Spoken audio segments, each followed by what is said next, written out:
एक गांव में एक बड़ा साहूकार रहता था। साहूकार बहुत पैसे वाला था। आसपास के कई गांवों में उसका बड़ा नाम था, लेकिन इस साहूकार को अपने पैसों का, अपने रुतबे का और अपने नाम का बड़ा ही घमंड था। वह अपने नाम को बनाए रखने के लिए बहुत ज़्यादा सोचता था और बिना किसी के भावनाओं की कद्र किए वो सब करता था जो उसे लगता था कि करना चाहिए। साहूकार को कई सालों बाद एक संतान की प्राप्ति हुई।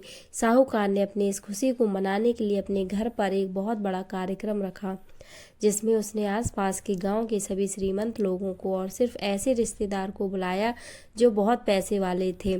और उस साहूकार की बहन भी सगी वहीं पे रहती थी, जिसकी आर्थिक परिस्थिति कुछ अच्छी नहीं थी, इसलिए उसने अपनी बहन को इस कार्यक्रम के लिए नहीं बुलाया। साहूकार ने जिस कार्यक्रम का आयोजन किया था वह इतना भव्य था और इसके अलावा उसमें इतने प्रसिद्ध और श्रीमंत लोग आने वाले थे कि इस कार्यक्रम की चर्चाएं हर गांव में होने लगी थी। यह खबर उस साहूकार की बहन तक भी पहुंच गई। बहन को यह जानकर बहुत ज़्यादा खुशी हुई कि इतने सालों बाद उसके भाई को आखिरकार संतान सुख प्राप्त हो गया। बहन ने सोचा कि भाई गलती से उसे बताना भूल गया होगा और अपनों को भला क्या न्योता दे। तब भोली बहन अपने भाई के यहाँ उस कार्यक्रम में जाने की तैयारी शुरू कर दी।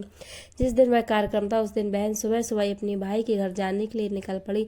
रास्ते में उसने पुराने मैले कपड़े देखे। उसे ख्याल आई, अगर किसी और के घर जाना होता तो मैं ऐसे कपड़ों में जाने की सोचती भी नहीं, लेकिन मैं तो अपने घर मेरे मायके जा रही हूँ, वहाँ मुझे ये सब सोचने की ज़रूरत नहीं है। जैसे ही वह अपने मायके पहुँची, वहाँ का भव्य आयोजन देखकर वह बहुत खुश हो गई और अपने भाई पर बहुत गर्व हुआ। वहाँ पर जल्दी से जल्दी अपने भाई को मिलकर उसकी खुशी में शामिल होना चाहती थी। वह तुरंत सीढ़ियाँ चढ़कर घर के अंदर प्रवेश कर गई। उसने देखा कि उसका भाई मेहमान के तौर पर आए सभी धनाढ़ और नामी लोगों का स्वागत करने में व्यस्त है। बहन जैसे अपने भाई की तरफ उससे मिलने के लिए बढ़ी, उसके भाई की नज़रें उस पर पड़ गईं और अपनी बहन को ऐसे मैले पुराने कपड़ों में देखकर भाई ने उससे मिलना तो दूर बल्कि बहाना बनाकर वहां से निकल गया। बहन ने सोचा, इतने लोगों में बेचारा अकेला भाई क्या क्या करे, जरूर उसे कुछ काम याद आ गया होगा, इसलिए चला गया। बहन बाद में अपने भाभी से मिलने गई। भाभी ने उसका स्वागत किया और उसे खाना खाने के लिए आग्रह किया। बहन ने सोचा, ठीक है, पहले खाना खा लेती हूँ, बाद में आराम से भाई से मिल लूंगी। बहन खाना खाने के लिए पंगत में बैठी। साहूकार भाई ने देखा कि अपने सभी धनवान मेहमानों के बीच में उसकी गरीब बहन बैठी है। सभी कीमती पोशाक पहने लोगों के बीच उसकी बहन जो पुराने मैले कपड़े पहनकर बैठी है, यह साहूकार से देखा नहीं गया। उसने अपनी बहन को वहां से अपने पास बुलवाया और भला बुरा सुनाया और जाने के लिए बोला। बहन ने अपने सपने भी नहीं सोचा था कि उसके साथ कभी ऐसा व्यवहार भी हो सकता है और वह खुद मायके में अपने अपमान होने के बाद तुरंत अपने घर ससुराल जाने के लिए चल पड़ी। बहन इस बात को पचा ही नहीं पा रही थी कि उसके अपने भाई ने उसके साथ इतना बुरा व्यवहार किया। उसकी आंखों से आंसू नहीं थम रहे थे। रास्ते में उसे अपनी पुरानी दोस्त मिली।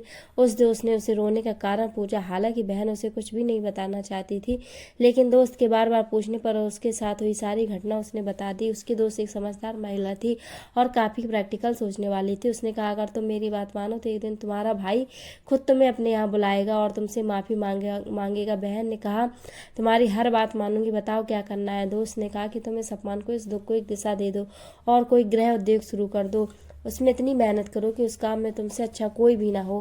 बहन को अपनी दोस्त की बात सही लगी। उसने घर पहुंचकर अपने आंसू पहुंचकर उसी दिन से एक गृह उद्योग शुरू किया। उसने दिन रात मेहनत की, अपने साथ कई और गांव की महिलाओं को जोड़ा और देखते ही देखते उसका गृह उद्योग चल पड़ा। कुछ ही सालों में आसपास के 50 गांव में उसका नाम और रुतबा काफी बढ़ गया और वह पैसों के मामले अपने भाई से भी ज़्यादा बड़ी बन गई। भाई को भी यह जब पता चला कि उसकी बहन इतनी श्रीमंत हो गई है तो उसने सोचा कि एक बार उससे मिलकर आया जाए। जब वह अपने बहन को उसके घर मिलने पहुंचा तो बहन ने उसका किसी राजा महाराजा की तरह स्वागत किया, उसकी पसंद का खाना खिलाया। बहन का ऐसा व्यवहार देखकर भाई को अपनी पिछली गलती का एहसास हुआ, इसलिए उसने अपनी बहन को अपने घर होने वाली पूजा के लिए आमंत्रित किया। कुछ ही दिनों बाद बहन अपने भाई के यहाँ उस पूजा के लिए पहुंच गई। जैसे ही बहन अपने भाई के घर पहुंची, उसका भाई उसके स्वागत के लिए दरवाजे पर ही खड़ा था। बहन अपनी महंगी गाड़ी में आई थी। उसने बहुत कीमती साड़ी और उससे भी ज्यादा कीमती गहने दागिने पहन रखे थे। बहन का ऐसा ठाट बाट देखकर सिर्फ भाई नहीं बल्कि उसका पूरा गांव दंग रह गया। भाई दौड़ कर आया और बहन की गाड़ी का दरवाजा खोलकर उसे बाहर आने के लिए कहा और बड़े प्यार से उसे पूजा का प्रसाद ग्रहण करने के लिए बुलाया। बहन को इस बार 12 पकवान परोसे गए थे। चांदी की थाली में उसे खाना दिया गया था और वह एक साथ में एक सोने की चम्मच भी रखी गई थी। उसके बैठने के लिए बेशकीमती पाठ रखा गया था। बहन को यह सब देखकर उसके वह पुराने दिन आ गए जब भाई ने उसे बिना खाना खिलाए ही भला बुला कहकर वापस लौटा दिया था। बहन खाना खाने के लिए तो नहीं बैठी, लेकिन उसने अपनी सारी कीमती दाग दगीने और जेवर उतारकर उस थाली के सामने रख दी और खाने में से कुछ निवाले उन दाग दगीनों पर रख दिए। बहन का ऐसा व्यवहार देखकर सभी हैरान थे। किसी को समझ में नहीं आ रहा था कि बहन ऐसा क्यों कर रही है, आखिर वह क्यों उन जेवरों को खाना खिला रही है। जब सभी ने उससे पूछा कि वह क्यों ऐसा कर रही है, तब बहन ने सबके सामने बताया कि आज जो इतना मान सम्मान हो रहा है वह दरअसल उसका नहीं, उसकी कीमती दाग दगीनों और कपड़ों का हो रहा है, क्योंकि मैं तो अभी भी वही पुरानी साहूकार की बहन ही हूँ। अगर कुछ बदला है तो वह मेरी परिस्थिति, मेरे कपड़े और गहने हैं। भाई ने अपनी गलती का एहसास होने पर इस बार अपनी बहन के पैर पकड़कर माफ़ी मांगी। बहन ने जो भी अपने भाई की निस्वार्थ प्रेम करती थी, उसने अपने भाई को माफ़ कर दिया और उसे गले से लगा लिया। दोस्तों, पैसे सिर्फ हमारे जीवन को सरल बनाने के लिए, जबकि रिश्ते जीवन में मिले किसी वरदान की तरह हैं। अगर उन्हें सच्चे मन से और निस्वार्थ भाव से निभाया जाए, पैसे खर्च हो जाएं तो आप बाद में भी कमा सकते हैं, मगर रिश्ते खर्च हो जाएं तो दुनिया का सारा धन भी आपको उन्हें वापस नहीं दिला सकता। तो दोस्तों, कैसी लगी स्टोरी हमें कमेंट सेक्शन में बताएं और ऐसी स्टोरी के लिए